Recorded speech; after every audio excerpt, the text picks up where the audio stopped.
Satu tahun pemerintahan Prabowo Gibran menjadi momentum penting untuk menilai arah kebijakan energi nasional, khususnya untuk sektor minyak dan gas bumi. Pemerintah menargetkan terkait dengan produksi 1 juta barel minyak per hari, serta 12 BSCFD pada tahun 2030 sebagai langkah strategis untuk memperkuat dan juga menargetkan terkait dengan ketahanan serta kemandirian energi nasional.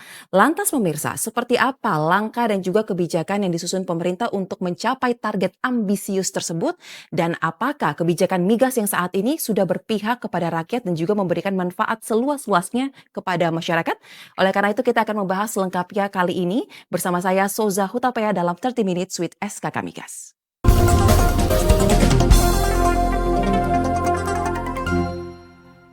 Dan pemirsa, saat ini saya sudah bersama dengan Kepala SKK Migas Bapak Joko Siswanto dan juga Bapak Komaydi Notonegoro selaku Direktur Eksekutif Freeport Miner Institute. Halo Bapak, apa kabar? Alhamdulillah baik. Baik, kalau Bapak Komaydi gimana Pak? Alhamdulillah baik. Alhamdulillah, terima kasih ya sebelumnya Bapak telah meluangkan waktunya untuk berbincang bersama kami BTV pada hari ini. Nah Bapak, karena kita hari ini kan akan membahas terkait dengan bagaimana sebenarnya langkah dan juga strategi yang dilakukan oleh SKK Migas ya untuk mencapai target ketahanan dan juga kemandirian energi nasional sesuai dengan Cita Presiden Prabowo Subianto.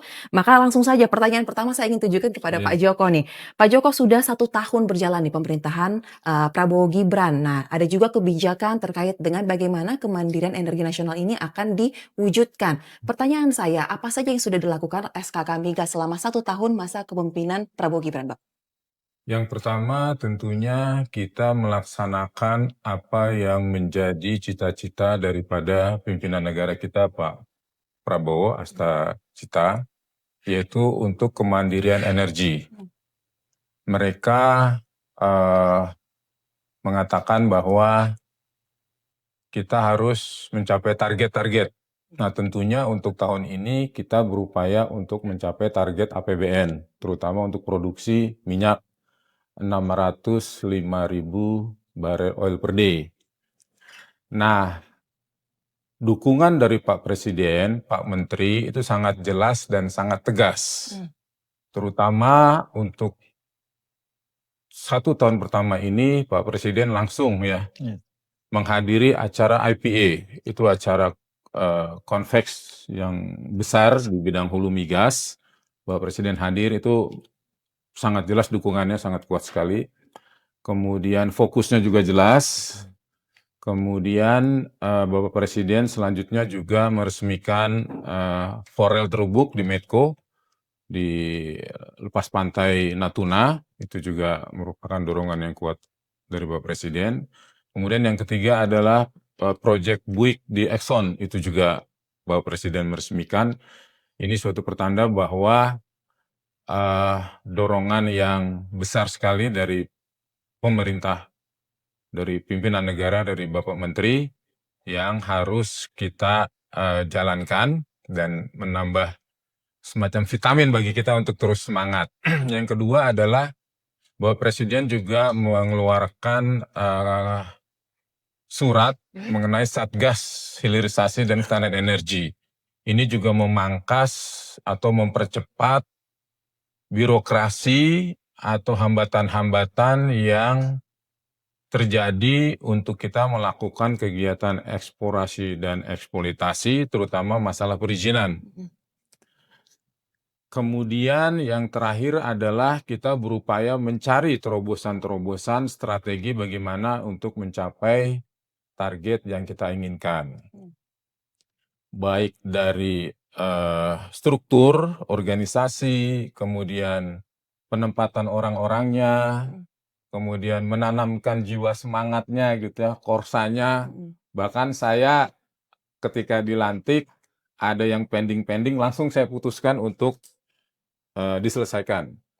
Kemudian juga saya membangun semangat seluruh pegawai K3S, SKK untuk yel-yel gitu ya. Kita harus punya keyakinan dalam diri kita bahwa kita bisa untuk mencapai target itu. Tentunya program-program dalam program and budget juga kita jalankan, seperti business as usual, ngebor, begitu ya, target-targetnya, work over, well service, dan kita cari-cari juga terobosan lainnya. Kita buat terakhir itu adalah membuat permen nomor 14 tahun 2025. 2025, kita melibatkan masyarakat. Ini minyaknya sudah ada. Dan juga beberapa potensi, misalnya kondensat hilir. Itu juga merupakan bagian dari produksi minyak. Kita coba upayakan untuk menjadi produksi di minyak dulu. Juga NGL, begitu ya. Nah, semua upaya yang berpotensi untuk kita bisa meningkatkan produksi sesuai target kita lakukan. Dukungan dari pemerintahnya sudah jelas dari segi regulasi dan sebagainya. Alhamdulillah ini mendapat sambutan yang baik dari seluruh stakeholders. Kementerian Lingkungan oke, Kehutanan oke, kemudian kepolisian, TNI, semua mendukung, terutama untuk yang kita program sumur masyarakat dan sumur tua ini. Nah, alhamdulillah hari ini saya sudah dapat laporkan atas kunjungan Pak Menteri kemarin ke Sumatera Selatan sudah mulai mengalir tuh dari oleh Petromubah. Sumur tua yang dikelola oleh masyarakat sebanyak 490 sumur. Nah, di samping kerjasama teknologi sesuai dengan permen itu juga, kita ada investor datang, bawa teknologi, bawa uang gitu ya. Kita langsung aja bikin MOU. Silakan mereka, kita punya data, silakan lihat kerjasama baik dengan SKK, dengan Pertamina maupun K3 selainnya. Jadi semua upaya yang bisa untuk menaikkan produksi, butuh apa, kita bantu gitu ya, kita permudah, kita percepat, regulasi yang kira-kira menghambat kita sederhanakan, kalau belum ada kita buat regulasinya.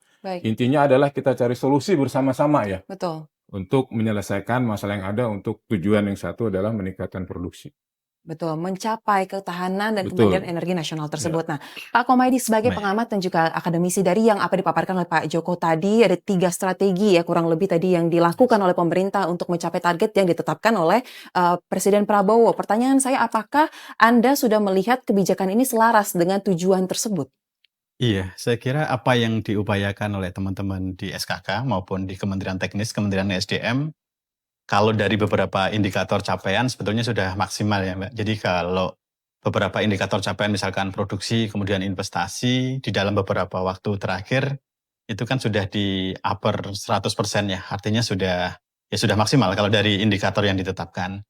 Hanya saja memang kegiatan usaha hulu minyak dan gas ini kan tadi kalau Pak Joko sampaikan sudah di SKK maupun Kementerian Teknis kan sudah berupaya maksimal. Tapi ini melibatkan banyak pihak. Ada 19 kementerian lembaga. Jadi saya kira nanti di dalam perjalanannya seringkali ada beberapa singgungan antara kepentingan sektor yang satu dengan yang lain. Misalnya ada beberapa persinggungan karena di dalam Astagita ini ketahanan pangan dengan ketahanan energi kedudukannya sejajar begitu. Nah, pertanyaannya kalau seandainya nanti suatu saat teman-teman K3S menemukan migas di lahan produktif atau di lahan persawahan yang kemudian bagi teman-teman di Kementerian Pertanian itu adalah juga harus dijaga. Nah, ini kemudian mana yang didulukan. Nah, di aspek-aspek semacam ini saya kira yang nanti perlu ditindaklanjuti lebih baik lagi begitu. Baik. Nah, berarti kalau seperti itu komunikasi dan kolaborasi ini menjadi kunci juga ya. Tapi kita sebelum mendalami terkait dengan bagaimana cara untuk berkomunikasi dan juga kolaborasi menghadapi isu-isu yang dihadapi di lapangan itu,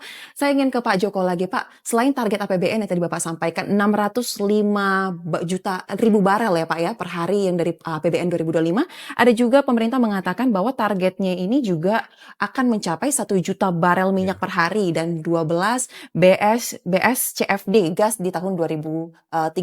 Banyak yang menilai ini sebagai target yang ambisius, tetapi seperti kalau kita lihat strategi yang tadi Bapak paparkan cukup realistis ya Pak ya. Nah, bagaimana pandangannya? Ya, memang dalam ilmu manajemen dimanapun ya, kita harus mempunyai target yang jelas. Dan target itu harus setinggi-tingginya, setinggi langit kira-kira gitu ya. Karena kalau kita tidak punya target, kita akan juga, kita mau ngapain nih, mau menuju ke sananya itu menyusun strateginya agak belum jelas. Tapi kita punya target, apa itu jelas angkanya, maka kita menyusun strateginya itu per tahunnya itu juga menuju ke sana. Gitu. Jadi itu yang pertama sudah bagus, ada target. Nah, target ini sebetulnya sebelum saya di SKK juga Pak Dwi sudah menargetkan 1 juta barel. Cuman karena kemarin ada COVID, maka itu mundur. Tetapi dengan bahwa Presiden mimpin negara ini, beliau adalah tentara Kopassus gitu. Jadi sudah, kita target tetap tinggi meskipun tidak mudah, tapi kita coba susun strategi bagaimana untuk mencapai target itu. Satu-satunya adalah tadi ya, Masing-masing KTGS punya project, Yes. ada jadwalnya, dan kita jaga on stream-nya itu tepat waktu. Betul. Tentunya tadi kolaborasi dengan berbagai Pihak. kementerian, Mhm. sebagai contoh ya. Tadi Pak Komedi bilang bagaimana antara sekarang kan swasembada pangan juga energi. Nah ini saya kasih contoh kemarin di Donggi Senoro, di Senoro Selatan itu ada proyek yang sudah sekian bulan terlambat karena kita harus membebaskan lahan sawah. Hmm. Nah di regulasinya itu kita cari pengganti Pak, Betul. 3 kali dari lahan yang kita pakai. Nah dengan adanya Satgas begitu ya, Hmm. kuncinya adalah tadi komunikasi. Saya Sabtu Minggu pun saya datang ke rumahnya Pak Menteri Pertanian gitu. Kita komunikasikan. Bupatinya, gubernur juga datang ke SKK Migas. Nah, semua persyaratan itu kita penuhi dan kita janji, kita komit untuk mendelivernya itu dalam waktu 3 bulan. Lahan ini harus sudah bisa ditanami dan sebagainya. Jadi sekarang itu memang kuncinya adalah bagaimana kita berkomunikasi, berkolaborasi dengan seluruh stakeholders, begitu ya, memberikan penjelasan. Pimpinannya, Pak Menterinya ikut turun, saya juga harus terjun langsung. Sabtu pagi, siang, sore, nggak kenal waktu begitu. Dan Bapak Presiden sendiri kan Sabtu Minggu rapat gitu. Iya. Karena kan hari biasa kita sibuk. Iya. Ya adanya hari Minggu, hari Sabtu ya saya harus datang menghadap, menjelaskan. Baik, nah saya ingin mendalami terkait dengan bagaimana upaya yang realnya lagi ya Pak untuk mempercepat terkait dengan penyederhanaan pengadaan barang dan jasa. Tapi kita harus jeda terlebih dahulu dan kita akan lanjutkan pemirsa di 30 Minutes with SKK Migas. Usai jeda yang satu ini. Anda kembali bersama kami di 30 Minutes with SKK Migas dan saya akan lanjutkan pembahasan bersama dengan narasumber. Nah, saya mau ke Pak Joko nih. Kalau tadi kita sudah membahas terkait dengan target yang ditetapkan, kemudian juga terkait dengan strategi yang disusun. Tapi kayaknya kurang lengkap nih Pak, kalau kita tidak bahas terkait dengan tantangan mungkin yang ditemui oleh SKK Migas di sisi hulunya dulu. Seperti apa Pak? Apa saja mungkin yang dihadapi? Ya tadi sebetulnya sudah sedikit disinggung oleh Pak Komedi mengenai kendala soal banyaknya perizinan institusi stakeholders yang terkait untuk kegiatan hulu migas.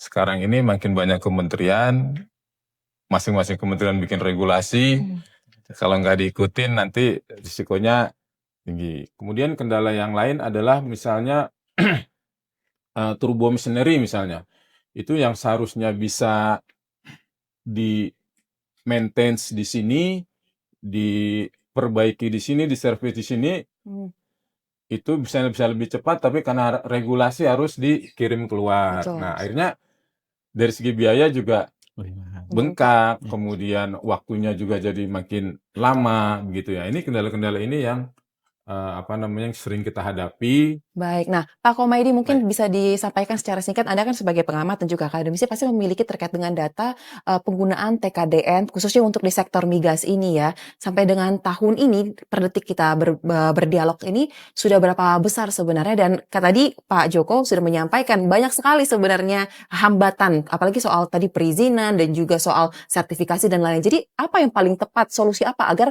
tetap bisa jalan beriringan nih, apa yang diinginkan dan juga realisasinya? Iya, sebetulnya kan tujuannya bagus ya Mbak, untuk meningkatkan kapasitas nasional sebetulnya begitu. Tapi seperti yang tadi Pak Kepala sampaikan, spek yang dibutuhkan di industri hulu migas ini kan tertentu ya. Jadi kalau itu kemudian dilanggar, impact-nya lebih besar lagi. Misalnya terjadi kebocoran di laut dalam begitu ya, itu kan penanganannya tidak sederhana dan itu pernah terjadi begitu.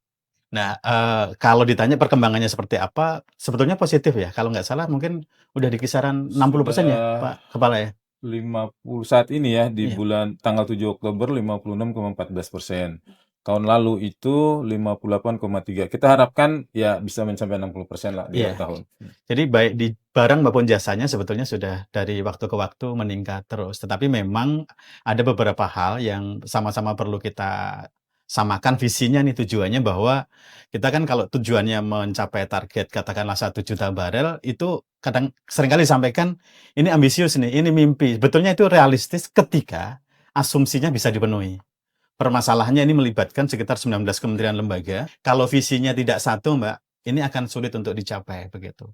Bahwa ini melibatkan tadi 19 kementerian lembaga tadi, itu di asumsi nomenklatur pemerintahan sebelumnya. Di nomenklaturnya Pak Prabowo Gibran ini kan lebih banyak lagi, apalagi juga ada wamen, wakil menteri yang jumlahnya banyak, juga masing-masing punya parab tersendiri. Tentu cukup lama, begitu tadi Pak Kepala menyampaikan, ini tidak hanya berkaitan dengan waktu, tapi juga berkaitan dengan keekonomian proyek.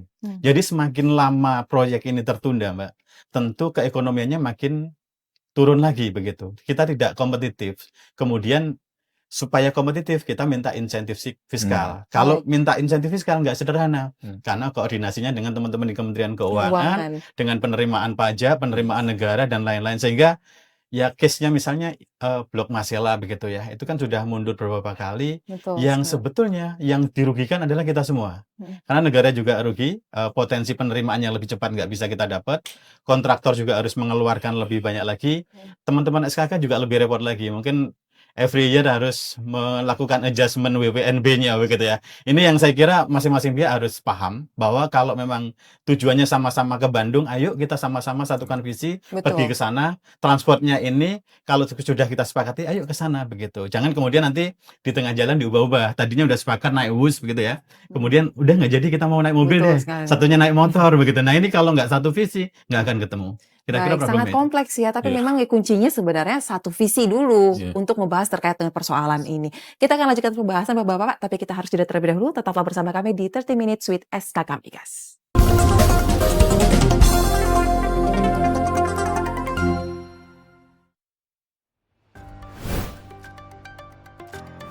Halo bersama kabar Anda, senang sekali berita satu malam kembali hadir untuk menemani Anda. Masyarakat Bali bersama dengan instansi terkait bergotong royong membersihkan lokasi terdampak bencana pasca banjir bandang. Tentara Zionis kembali menyerbu Gaza, Palestina lewat serangan udara. Selama 1 jam ke depan kami akan menghadirkan beragam informasi menarik lainnya. Bersama saya Serikir adalah Kereta 1. Hanya di PTV.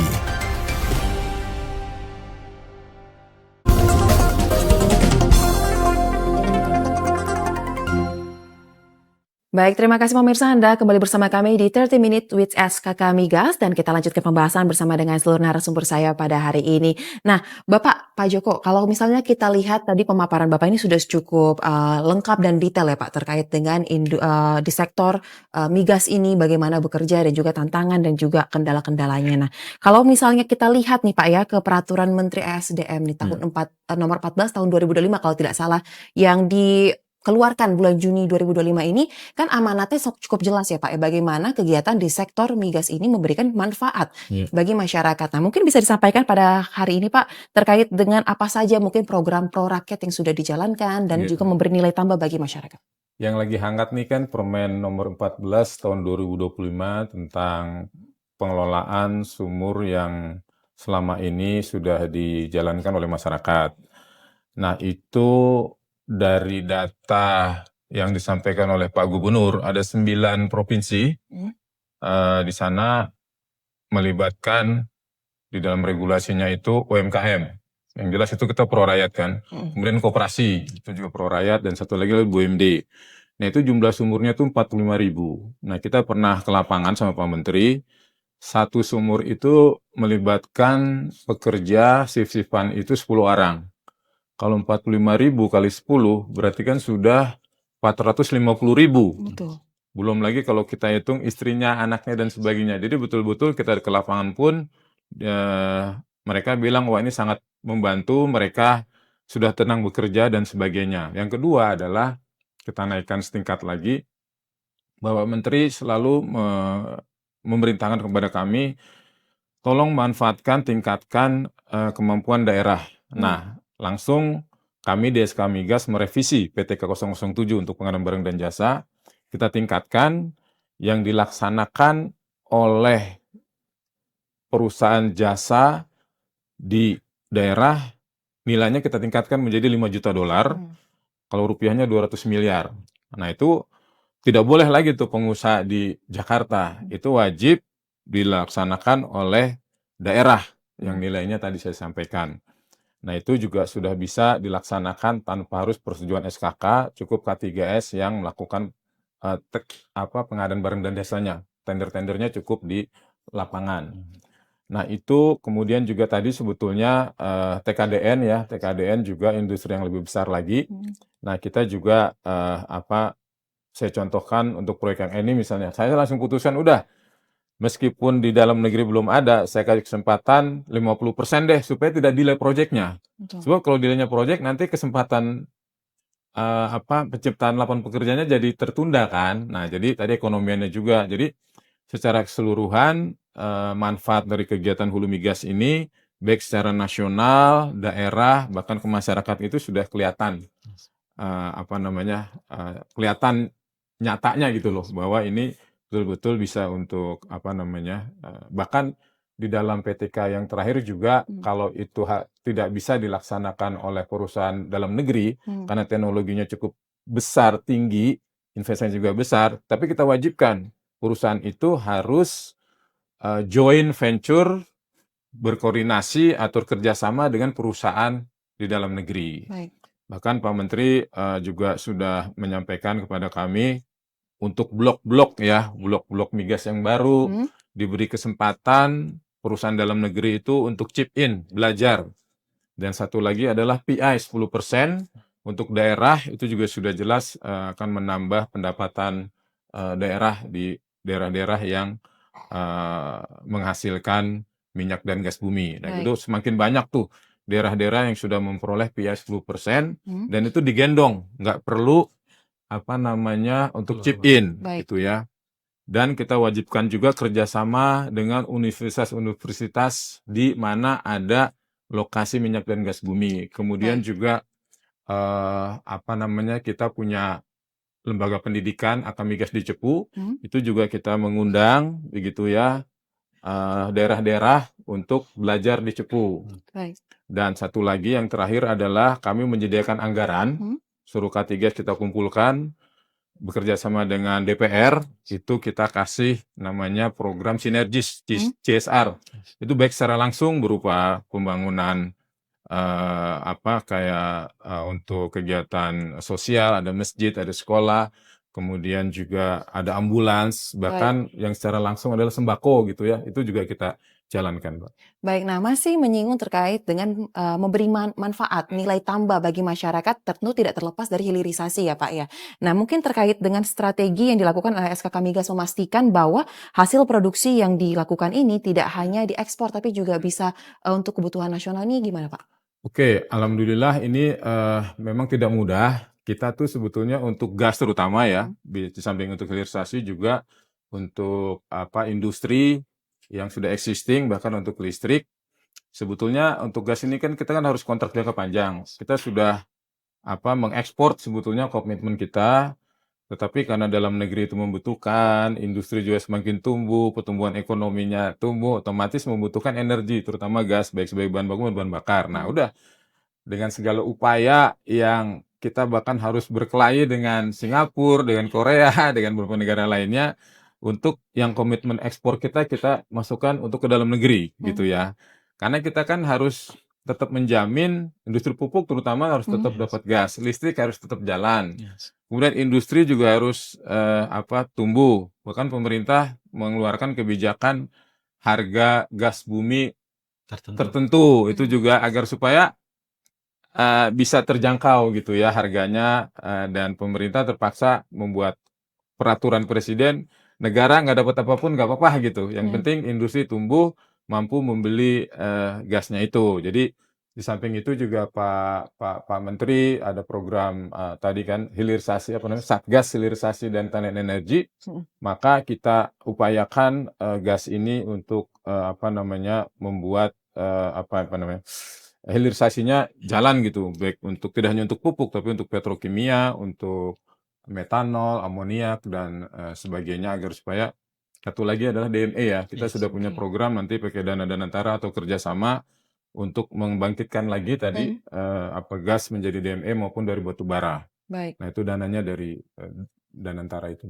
Baik, nah Pak Komaydi mungkin bisa menambahkan dari perspektif pengamat dan juga akademisi, kira-kira langkah apa lagi mungkin yang bisa dicoba atau dilakukan nih oleh pemerintah agar memastikan terkait dengan hilirisasi ini manfaatnya benar-benar semakin dirasakan oleh masyarakat, karena kan tentu tidak mudah ya, banyak kendala juga yang dihadapi. Silakan.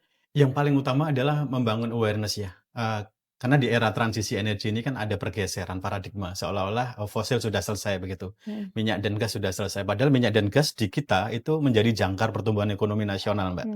Jadi dari 185 sektor ekonomi yang ada di Indonesia, itu 165 sektor terkait dengan industri ini, begitu ya. Dan industri ini merupakan industri yang menciptakan nilai tambah ekonomi cukup besar. Di industri hulu minyak ya, kan di input-output itu dibagi menjadi dua, ada hulu minyak sendiri, hulu gas sendiri. Hulu minyak itu multipliernya 7,8, artinya investment 1 triliun di hulu minyak, itu akan menghasilkan nilai tambah ekonomi sekitar 7,8 triliun. Kalau di hulu gas 6,8, artinya kalau investasi di hulu gas, begitu ya, meskipun nanti di dalam prakteknya di lapangan campur begitu ya, kalau dipisah-pisah berdasarkan data yang diterbitkan oleh pemerintah, itu nilai tambahnya sekitar 6,8 triliun. Kalau kita bicara Permen 14 2025, selama ini ada kritik dari masyarakat, industri migas, terutama hulu gas begitu, itu high level begitu ya, nggak terjangkau, maskulin begitu. Dengan adanya ini kemudian kritik itu perlahan mulai didekatkan. Industri ini mendekat ke masyarakat karena kemudian masyarakat bisa merasakan secara langsung dampak dari industri ini. Kalau bicara katakanlah hilirisasi itu tanpa adanya hulu migas, kemudian hilirisasinya relatif tidak bermakna karena kemudian kita akan tergantung dari impor begitu ya. Jadi sehingga kalau kita bicara hilirisasi, bahan bakunya harus kita sediakan. Dengan adanya bahan baku ini, nilai tambah yang diciptakan akan luar biasa besar. Ada 3 sektor utama yang tergantung, Mbak, dengan hulu gas, hilirisasi. Yang pertama sektor 95, itu industri kilang minyak dan gas. Yang kedua tadi sektor 96, industri petrokimia, yang kadang-kadang kita lupa bahwa hampir semua yang kita pakai hari ini, meja, kursi, perabotan rumah tangga, itu sebagian besar dari industri petrokimia. Terus kemudian yang terakhir tadi Pak Kepala sebut sektor 97, yaitu industri pupuk. Di era ketahanan pangan itu luar biasa penting. Artinya kalau bicara jangkar ekonomi, sektor ini masih menjadi jangkar perekonomian, sehingga amanat dari pasal 33 mengenai sektor ini menguasai hajat hidup masyarakat luas sampai hari ini masih proven, dan itu harus tetap dijaga. Di tengah isu yang katakanlah ada negatif bahwa industri ini sudah sunset, harus kita tinggalkan karena kita harus moving ke EBT. Faktanya hari ini 84-86% bauran energi nasional masih tergantung fosil dan sebagian besar dari minyak dan gas. Baik, nah terakhir mungkin dari Pak Joko selaku Kepala SKK Migas, apa nih menjadi pesan dan harapan agar kinerja yang sudah baik sampai dengan detik ini bisa dilanjutkan di tahun kedua besok dan juga menjaga kolaborasi serta komunikasi dan sinergi tadi Pak, silakan. Yang pertama adalah seperti kata Pak Komaydi tadi, bahwa karena melibatkan banyak stakeholder, saya mohon dapat dukungan, kemudahan, perizinan untuk melakukan kegiatan eksplorasi produksi hulu migas ini. Karena apa? Tadi tujuannya pasal 33 adalah untuk kesejahteraan rakyat, jadi tidak semata-mata ini untuk, memang di Undang-Undang Migas itu ada tujuan dari pengelolaan hulu migas ini adalah penerimaan negara, devisa, tapi yang tidak kalah penting adalah penciptaan lapangan kerja dan pertumbuhan ekonomi. Alhamdulillah, Pak Menteri sudah mengeluarkan Permen 14, masyarakat tidak takut lagi untuk turut membantu tadi ketahanan energi, memproduksi lebih banyak, gitu ya. Tujuannya tadi untuk kesejahteraan rakyat, lapangan pekerjaan, pertumbuhan ekonomi. Baik, berarti intinya adalah kolaborasi dan komunikasi serta tentu saja sinergi dalam satu visi ini kita harapkan di tahun kedua besok ya bisa semakin lebih baik lagi agar target yang tadi kalau Pak Jokowi bilang setinggi langit ini bisa semakin tercapai. Baik, terima kasih kepada seluruh narasumber Pak Joko Siswanto dan juga Bapak Komaydi Notonegoro telah berbagi pandangan dan juga cerita bersama kami di Berita Satu. Salam sehat. Dan pemirsa, demikianlah tadi 30 Minutes with SKK Migas untuk Anda. Akhir kata saya Souza Hutapea mewakili seluruh rekan kerja yang bertugas mengucapkan terima kasih. Sampai jumpa.